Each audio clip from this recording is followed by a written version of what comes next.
del dicho al hecho. Desde hace un tiempo que Ciudadanía Inteligente lo que hace es ir midiendo, a ver cómo explicarlo, promesa y realidad a propósito de los distintos gobiernos, y del dicho al hecho lo que mide son las promesas de un candidato o candidata presidencial y después los hechos. ¿Cuántas de esas promesas se cumplen esta vez en el gobierno de Sebastián Piñera, cuando ya pasa un año desde que asume el gobierno que fue electo el año pasado? Estamos con Octavio del Fávero, de Ciudadanía Inteligente. Él es director de incidencia, para que nos cuente de estos porcentajes a propósito del dicho al hecho. Octavio, ¿cómo estás? Muchas gracias por acompañarnos. Hola, muy bien, muchas gracias a ustedes por la invitación. Vamos a dar la cifra global para que nos expliques un poquito cómo se hace este estudio. Lo que señala Ciudadanía Inteligente es que de aproximadamente 250, creo que son exactamente 256 promesas o compromisos de campaña que hizo el hoy presidente Sebastián Piñera para todo su periodo, se han cumplido 11. Suena bien exagerado, pero estamos hablando de todo el periodo, no solo un año. Y eso sería el 23% de cumplimiento de promesa. ¿Qué significa eso? El 23% de cumplimiento significa, está compuesto por distintos factores. Uno de esos factores son efectivamente las 11 promesas que ya son hoy día proyectos de ley, o sea, leyes de la República, proyectos que fueron aprobados y promulgados, etcétera.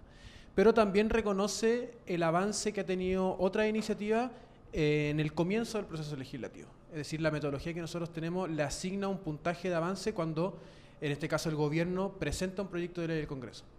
En la medida que ese proyecto de ley avanza y finalmente se transforma en una ley definitivamente, alcanza el 100% del cumplimiento de esa promesa. Entonces esos 11 son los que lograron pasar por todo el proceso, y el 23 también está alimentado por otras iniciativas en las que hay un nivel de avance, pero menor. Perfecto. Ahora, ¿ustedes le asignan algún juicio de valor? Esto es, no sé, considerando que llevamos un año de 4. ¿Esto es bueno o esto es malo? Yo creo que tiene factores buenos y factores otros que podrían ser más preocupantes desde la perspectiva de que el gobierno, del propósito que tiene que tener el gobierno, que es implementar su programa. Y es que, por un lado, se ve, o las cifras muestran, que ha sido muy intenso en instalar la agenda legislativa que propuso. Y hay muchas iniciativas. O sea, de las 256 promesas, nosotros en el estudio nos limitamos a estudiar las promesas legislativas. En ese sentido hay muchas medidas administrativas que nosotros no medimos. Ya.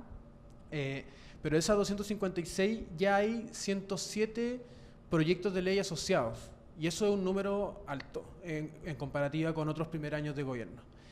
Pero sí contrasta con el hecho de que muy pocas han logrado sí avanzar significativamente en el proceso o transformarse en ley. Y en ese diría que el resultado es dispar. O sea, te muestra que por un lado hay un esfuerzo, pero hay menos eficacia, si lo quieres poner. Claro, puede haber mucho anuncio o mucha presentación, pero de ahí a ponerle más carne, digamos, hay una diferencia. Hay una diferencia, hay falta. Ahora, cuando hablamos de cifras, y muchas veces los porcentajes son engañosos, ya está no sé, lo más significativo a lo mejor para dar un ejemplo de eso es el famoso poema de Nicanor Parra, ¿no? Respecto a los promedios, los porcentajes. Sí. Pero cuando hablamos de un 23%, uno podría pensar que es un 23% de manera pareja. O sea, en todas las áreas hay un avance de tal porcentaje, entonces de alguna manera un gobierno va como construyendo de manera pareja, por decirlo así bien en sencillo, o se concentra esto en algunas áreas y otras están dejadas de lado. ¿Qué es lo que han mirado ustedes? Se concentra. Ya. O sea, el aporte a este 23% está concentrado en ciertas áreas que uno podría desprender se han transformado en la prioridad de al menos el primer año legislativo, el primer año de gobierno. ¿Y dónde están esas? Por cantidad y avance está en economía y comercio, la categoría que nosotros hemos definido de esa manera, también en trabajo y los temas relativos a justicia, derechos humanos, donde más que nada diría como la cartera del Ministerio de Justicia. Esas son las tres áreas que en cantidad y avance han concentrado la mayor intensidad, junto con infancia, perdón, se me estaba pasando. También otras áreas que tienen menos cantidad de promesas, o sea que se han significado menos esfuerzo, pero tienen avances, son por ejemplo defensa y equidad de género. Ya. En el caso de defensa, el área con más avance, con un 60%, y equidad de género es la que le sigue con un 56% de avance respecto a las 10 promesas que están en esa ítem. Ahora, mirándolo de alguna manera, si queremos hacer como quizás un seguimiento más ideológico, o mirando el tipo de anuncio o promesa del gobierno, podríamos decir que hay una equivalencia. O sea, este era un gobierno que venía con anuncios económicos importantes, independiente que uno pueda mirar y decir, Chile depende poco de Chile el anuncio económico, porque dependemos mucho de lo que pasa afuera, ¿no? Pero había una intención siempre o un discurso más económico siempre, o del empleo o de la seguridad pública, por decirlo así. ¿Eso tiene correlación entonces? Tiene mucha correlación, diría yo, principalmente con la cantidad de promesas asociadas a esas áreas, a esos temas. Ahí se nota que esas prioridades discursivas, ¿cómo se traducen en un programa? Se traducen en la cantidad de iniciativas, compromiso asociado a esa área. Y ahí sí se nota. Y yo diría que sí, que en economía y trabajo, ya que diría que hay un entendimiento de que trabajo tiene que ver, o la perspectiva desde que se aborda el tema laboral es económica, o sea, o de crecimiento macroeconómico. Hay esfuerzos en esa dirección por completar los compromisos de la presidencia en esa área, desde esa perspectiva, absolutamente, de cumplir con estos compromisos. Hay otro, en todo caso, otro énfasis que son puestos por el mismo programa, por ejemplo, salud, donde el avance es más moderado, o sea, quizá ese énfasis... Ahí van atrasados, digamos, con lo que se puso sobre la mesa en el momento de campaña. O sea, hay promesas, por ejemplo, de un seguro único de salud, universal de salud, la reforma FONASA y SAPRE, terminar con las discriminaciones de género, por ejemplo, en la ISAPRE. Son promesas que están dentro de uno de los llamados prioridades del programa de gobierno, donde no han habido avances sustantivos. Voy a entrar a lo de equidad de género en un ratito a propósito de la fecha, digamos, lo voy a dejar como aparte, pero quería mirar el otro lado de la moneda. Estábamos hablando de donde hay avance efectivamente, pero quería preguntar, ¿hay lugares donde, o hay áreas donde hay avance cero? Hay. Nosotros destacamos a lo menos 3 áreas con cero avance o muy poco avance, porque es donde vemos que hay promesas políticas relevantes.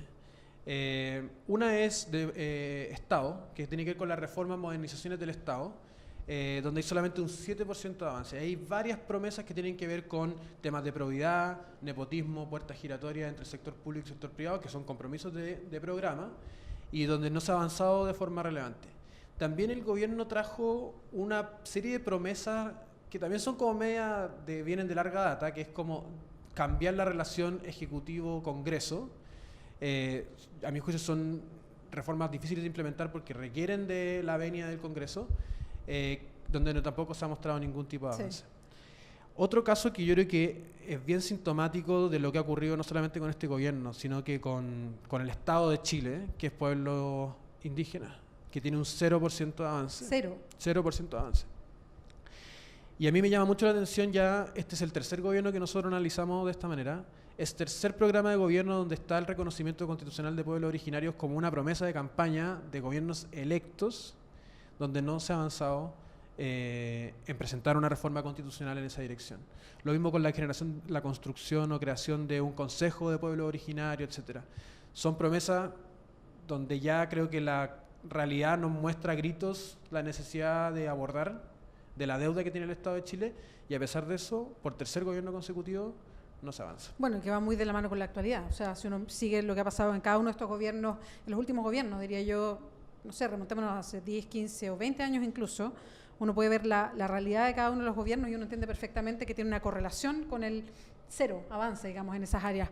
Por último, y aprovechando la fecha, digamos, el mes de marzo, tendemos a mirar por el 8M lo que pasa con nosotras en nuestra actividad cultural, social, política, en fin.